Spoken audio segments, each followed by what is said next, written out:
கடைசி வீடியோல ஜெனரிக்ஸ்னா என்ன அப்படின்னு சொல்லிட்டு பார்த்தோம். இந்த வீடியோல ஆக்சஸ் மாடிஃபையர்னா என்ன? அதுல என்னென்னலாம் முக்கியமான டைப்ஸ் இருக்கு? அதை எப்படி டிக்ளேர் பண்றது? அது எப்படி ஒர்க் ஆகுது அப்படின்னு சொல்லிட்டு பார்க்கலாம். ஆக்சஸ் மாடிஃபையரை பொறுத்த வரைக்கும் 4 முக்கியமான டைப்ஸா பிரிக்கலாம். Private, protected, internal and public. Private access மாடிஃபையர்னு எடுத்துக்கிட்டிங்கன்னா, அதை நம்ம டிக்ளேர் பண்ணியிருந்தோம்னா, அதை இன்சைட் த சேம் கிளாஸ் மாத்திரம் தான் ஆக்சஸ் பண்ண முடியும். ப்ரொடெக்டட் அப்படின்னு எடுத்துக்கிட்டோம்னா சேம் கிளாஸில் அந்த வேரியபிளை ஆக்சஸ் பண்ண முடியும். அதே நேரத்தில் இன்ஹெரிட்டட் கிளாஸ்லையும் ஆக்சஸ் பண்ண முடியும். இன்டர்னல்னு எடுத்துக்கிட்டோம்னா அந்த ஆக்சஸ் மாடிஃபையரை, அதாவது அந்த வேரியபிளை சேம் நேம் ஸ்பேஸ் அசம்பிளி ரெஃபரன்ஸுக்குள்ளே எங்கனாலும் ஆக்சஸ் பண்ணிக்க முடியும். இந்த நேம் ஸ்பேஸ் அசம்பிளி ரெஃபரன்ஸ்னால் என்ன அப்படின்னு சொல்லிட்டு டெமோ வரும்போது நான் உங்களுக்கு எக்ஸ்பிளைன் பண்ணுறேன். பப்ளிக்னு எடுத்துக்கிட்டோம்னா accessible for all the class, எல்லா கிளாஸையும் ஆக்சஸ் பண்ணிக்க முடியும். Outside the name space assembly ரெஃபரன்ஸ்லையும் இந்த பப்ளிக் ஆக்சஸ் மாடிஃபையர் வேரியபிள்ஸை ஆக்சஸ் பண்ண முடியும். இப்போ இதுக்கு ஒரு சின்ன டெமோ பார்க்கலாம். இதுக்கு முன்னாடி நம்ம கொடுத்த எல்லா டெமோக்கள்லையும் ஒரே ஒரு ப்ராஜெக்ட் தான் இருக்கும். ஒரே ஒரு கன்சோல் அப்ளிகேஷன்லேயே நம்ம டெமோ அப்படிங்கிறத கொடுத்து முடிச்சிருவோம். பட் இதுக்கு, அதாவது இந்த ஆக்சஸ் மாடிஃபையருக்கு டெமோ கொடுக்கறதுக்கு நமக்கு 2 ப்ராஜெக்ட் தேவைப்படும். ஒரு ப்ராஜெக்ட்னு எடுத்துக்கிட்டிங்கன்னா அந்த ப்ராஜெக்ட்டுக்கு கீழே என்னென்னலாம் சிஷார்ப் ஃபைலில் இருக்கோ அது எல்லாத்தையுமே ஒரே நேம் ஸ்பேஸ் அசம்பிளி ரெஃபரன்ஸுக்கு கீழே தான் நம்ம கொண்டு வந்திருப்போம். சரிங்களா? அதாவது ப்ராஜெக்ட் நேம் எதில் இருக்குதோ அதே நேமில் தான் அந்த நேம் ஸ்பேஸ் அசம்பிளி ரெஃபரன்ஸுமே ரெஃபர் ஆகிக்கிட்டே இருக்கும். சரிங்களா? இப்போ அடுத்த கிளாஸே நம்ம ஓப்பன் பண்ணி பார்த்தோம்னா அதுலேயுமே same name space assembly reference தான் மெயின்டைன் ஆகும். அதே மாதிரி அடுத்த ப்ராஜெக்ட் ஓப்பன் பண்ணி பார்த்தீங்கன்னா ஆக்சஸ் மாடிஃபையர் டெமோ அப்படின்னு சொல்லி ஒரு ப்ராஜெக்ட்டை கிரியேட் பண்ணியிருக்கிறோம்.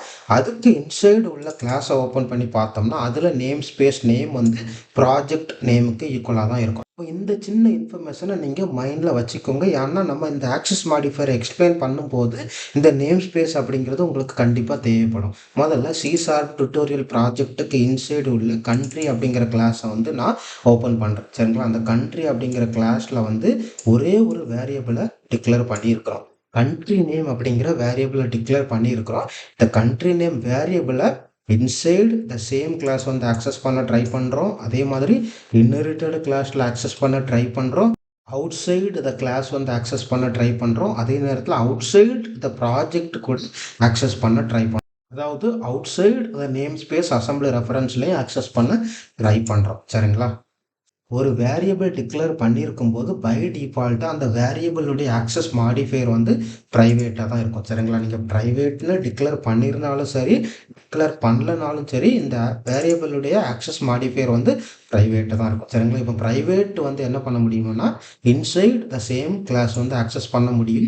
இன்ஹெரிட்டட் கிளாஸில் வந்து ஆக்சஸ் பண்ண ட்ரை பண்ணும்போது எரர் த்ரோ பண்ணும். அதே நேரத்தில் அவுட் சைடு த நம்ம கிளாஸ் வந்து ஆக்சஸ் பண்ண ட்ரை பண்ணும்போதும் எரர் த்ரோ பண்ணும். அவுட் சைடு த ப்ராஜெக்ட், அதாவது அடுத்த நேம் ஸ்பேஸ் அசம்பிளி ரெஃபரன்ஸ்லையும் ஆக்சஸ் பண்ண ட்ரை பண்ணும்போது எரர் த்ரோ பண்ணும். பட் இதை நீங்கள் என்ன பண்ணுறீங்கன்னா ப்ரைவேட்டுக்கு பதிலாக ப்ரொடெக்டட் அப்படின்னு சொல்லி கொடுத்துட்டீங்கன்னு நினச்சிக்கோங்க.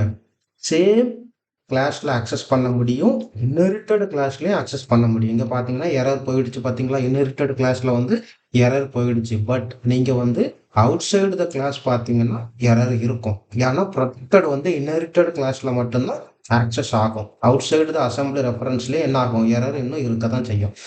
இதே வேரியபிளை இப்போ இன்டர்னல்னு கொடுத்துட்டீங்கன்னு நினச்சிக்கோங்க. இன்டர்னல்னு கொடுத்தீங்கன்னா சேம் கிளாஸில் ஆக்சஸ் பண்ண முடியும். இன்ஹெரிட்டட் கிளாஸ்லையும் நம்மளால் ஆக்சஸ் பண்ண முடியும். Outside the class access பண்ண முடியும். அதாவது இந்த சேம் நேம் ஸ்பேஸ் அசம்பிளி ரெஃபரன்ஸுக்கு இன்சைடு எங்கேனாலுமே இந்த இன்டர்னல்னு டிக்ளேர் பண்ணியிருக்கக்கூடிய வேரியபிளை ஆக்சஸ் பண்ண முடியும். வேறு ப்ராஜெக்டில், அதாவது வேறு நேம் ஸ்பேஸ் அசம்பிளி ரெஃபரன்ஸில் அதை நம்ம ஆக்சஸ் பண்ண ட்ரை பண்ணோம்னா எரர் வந்து த்ரோ பண்ணும். ஃபைனலாக வந்து இந்த வேரியபிளை வந்து பப்ளிக்னு கொடுத்துட்டீங்கன்னு நினச்சிக்கோங்க.